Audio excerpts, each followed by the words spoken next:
Boy, I swear, I think we got a star. I know we got a star on the rise. I am officially a huge fan of Jaron Boots Ennis. What's good? It's the one, the only. But what do I know? Boxing coming back at y'all with another one. Boy, that boy Boots is something crazy. Did you enjoy the fight, Lily? Did you enjoy the fight? Tell them that you enjoyed the fight. I loved it. You like the knockout? See? So I'm watching the fight with my daughter, bro. Jaron Boots Ennis, man, oh man, oh man. Must I say this, bro?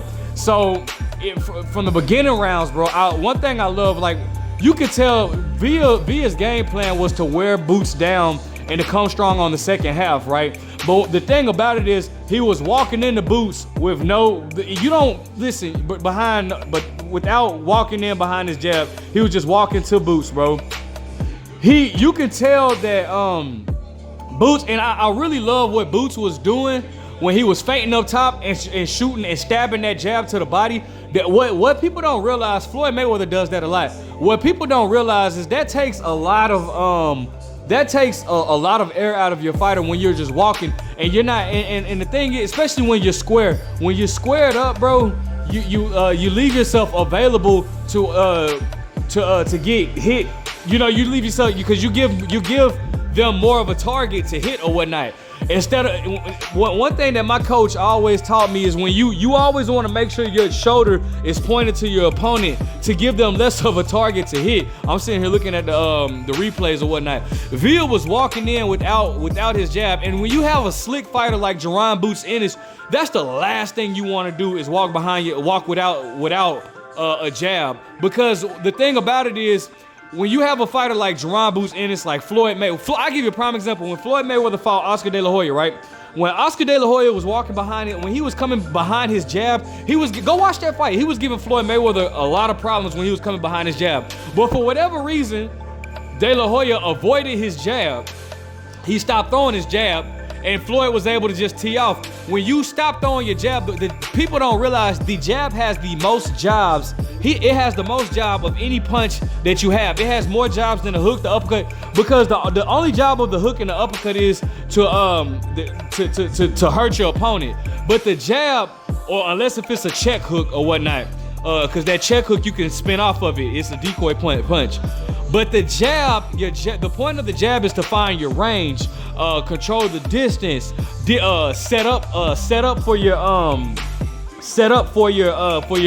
your combination. The jab is a decoy punch. The jab also stops your opponent from coming in on you. The jab has the most jobs of any punch. So with Villa not throwing the jab, he was allowing and then walking straight in. That allows Jaron Boots Ennis to just throw combinations and dip off. Fighters like Manny Pacquiao, a good example. Watch Manny Pacquiao versus Antonio Margarito.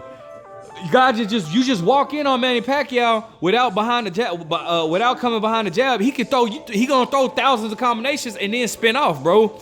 That's exactly what Villa was doing. And also, it makes it easier for your opponent to come off on combinations or whatever. So I would have really appreciated. I would have really appreciated if Villa would have walked behind his jab or whatnot. But Boots did such a great job setting up his combinations.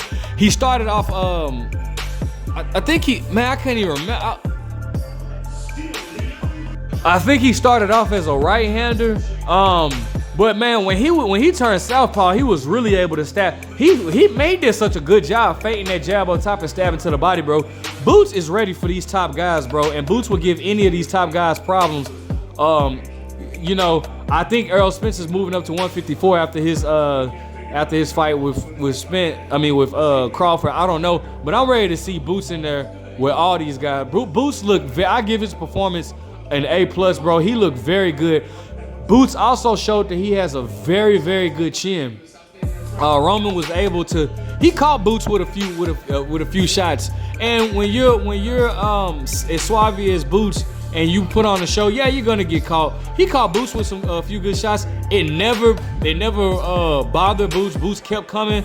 Boots really looked good. He was look. They just saying the same thing I said.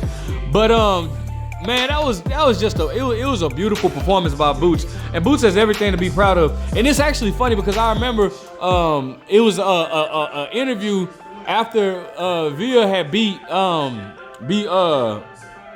I get so excited I be forgetting but anyways, Villa was saying how black fighters are very, very skillful, but they aren't conditioned, and it looked like that kind of backfired on him because Boots was pushing Villa back, and obviously when you have a fighter that's used to coming forward, Villa is not a fighter that can fight on the back foot. So they're talking about oh.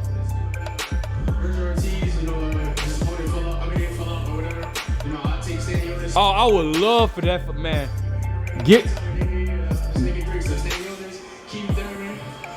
Oh yes, that's what I'm talking about. Oh, it's rumored that so Jaron Ennis just called out Stanionis. I would love for that fight, Stanionis. I know he's upset about him not.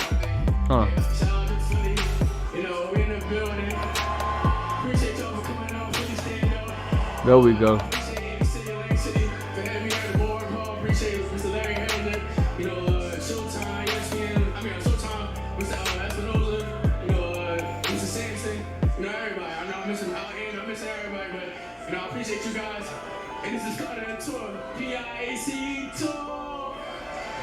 All right, so I'm loving what I'm hearing from Boots.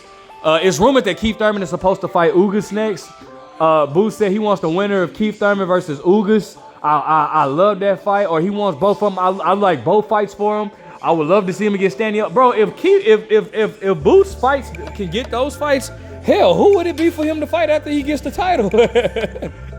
Dang, bro, like, you know, you fighting all the big names before you even get a title shot, bro. Like, it's almost like he's like cleaning out the division before he gets the title shot. Because this was a very good opponent for him, bro.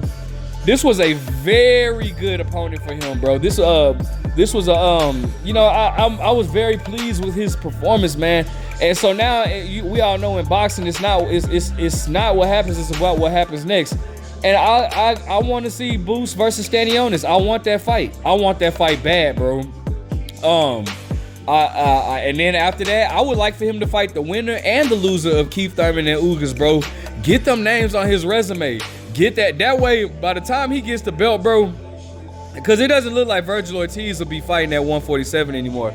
So by the time he gets the belt or gets them belts, if they relinquish him, he can collect the belts, become undisputed if politics will allow, and bro, go and move up. There's nothing else for him to do at 147. He gets them names, bro. But you know what they'll probably end up doing, because Villa was a very good fight. They're gonna Gilly the Kid. I can hear him the whole time fight. What they'll more than likely end up doing is they'll probably end up having Boots fight like probably like a no name, just like a stay busy fight, because Boots has already fought twice this year. I would love for him to fight one more time at the end of the year, get a stay busy fight, boom, get that out the way, and then probably start the 2024. We will probably be getting him against a big name that we would like to see. But I would love to see Boots. I would love to see Boots against Keith Thurman and Ugas, bro. Bro, get both of them names, bro. Get Stanionis, bro. This is, man, I'm loving this. I love everything that I saw from Boots Ennis. I'm very proud of him. He has everything to be proud of, bro. Ultimately, and like I said, bro, but and the only reason why I'm stating those names and not Errol Spence and Terrence Crawford is mainly because Errol Spence and Terrence Crawford have a 2-fight deal. So obviously they're gonna fight in July, and then more than likely they're gonna fight sometime in the beginning of 2024. If not the very end of 2023. I would love for them to have the rematch at the very end of 2023, but the way PBC operates, bro, they'll probably fight sometime in 2024 at the beginning, like January, February, possibly even March of 2024. And you know, so I don't see Boots get in a fight with them. But I don't want what I don't want Boots to do is I don't want him to wait on them, bro.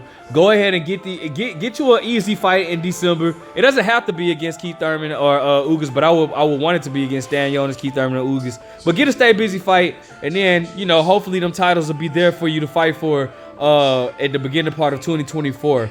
But that's my take on it, man. Let me know what you guys think, bro. What do you think about Boots Ennis? What would you like to see next from Boots? The performance, what did you grade it? Like, comment, subscribe. But what do I know?